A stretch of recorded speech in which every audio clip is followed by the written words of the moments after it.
Hey YouTube, what's up? You're watching Concealed Steel. Today we're going to talk a little bit about non-lethal defense. I've got two types of expandable batons here that I went through a decision-making process before I bought. So I'm going to talk about that a little bit, maybe help somebody out. So before we get started, please subscribe, share, and thumbs up.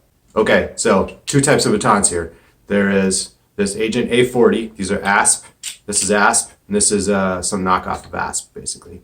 What we have here is the Agent 240, which is an aluminum shaft, steel tip. So the end of the shaft is steel, but the rest of it's aluminum. Very light, nice for carry. It's got a clip. It expands, it's 21 inches. When this one expands, it's 16 inches. When this one expands, it's 26.5 inches. Okay, the two that I was really thinking about and couldn't decide between and thought about carry, was really these two, honestly, because they're the smallest. You can kind of fit them in your pocket. This one right here, this 26.5, it's a big piece of kit to carry around. So I think this one fits in a different category. These are the same size before you expand them, so I think they're the comparison I want to get into today. Differences between them: weight. This one's 7.4 ounces. This one's 16.5 ounces, so just over a pound.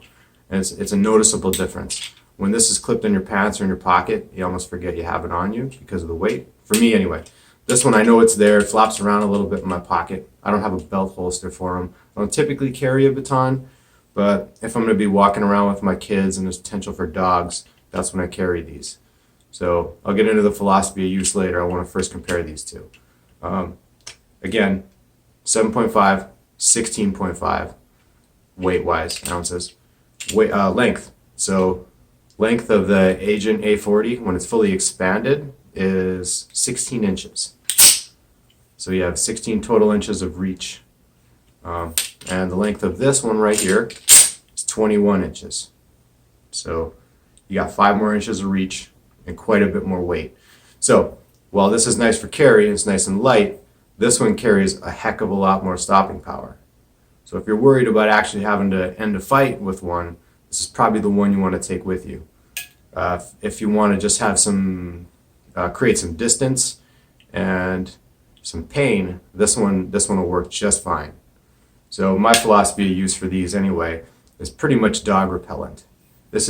I carry these so I don't have to pull out my 5-inch folding knife or my firearm if a dog just needs to be shooed away, right?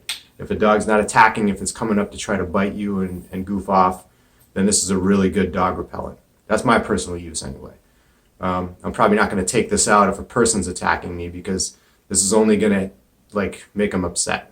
I don't see you knocking someone clear out. It would take a lot to do the damage with this one because of the weight, in my opinion.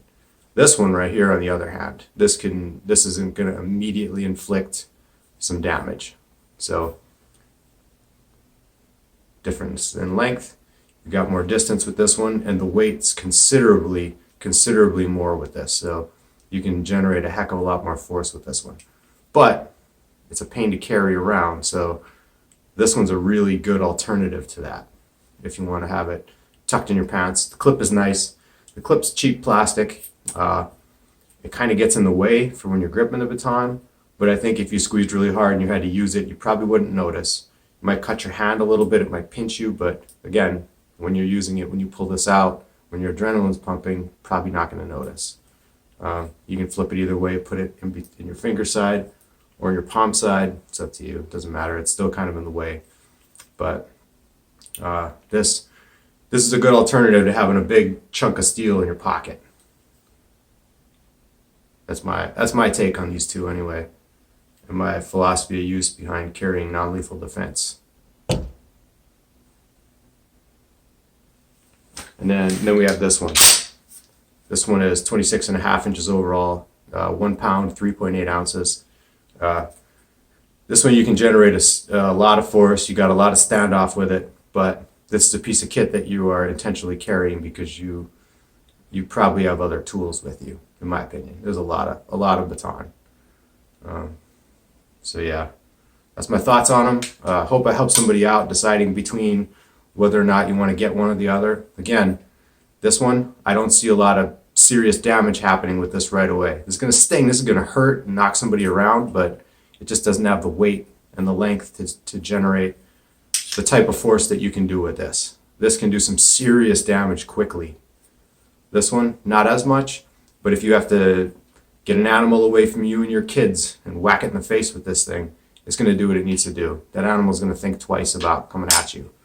Now, if you got a four-legged predator that wants to take your head off, I don't know if this is going to do the job. This is more like getting an animal that you don't want nipping at you away. This is more like a dog that wants to rip your head off, or your firearm, obviously, if you have one. Yep, so that's my thoughts. Hope it helps somebody out with this video. Make your decision on which one you want to get, or if you want to get one of these aluminum shaft batons. I guess one more thing I forgot to talk about. The mechanism inside of this one is pretty handy, because you don't need a hard surface to whack it on to get the baton to go back in. This one's got a button on the top. You press the button and it closes right up. It's pretty handy. It closes right up, push it against your body, close it, put it away. Yep, so again, hope it helps somebody out. Thanks for watching. Don't forget to like, share, and subscribe. Thanks. Have a nice day.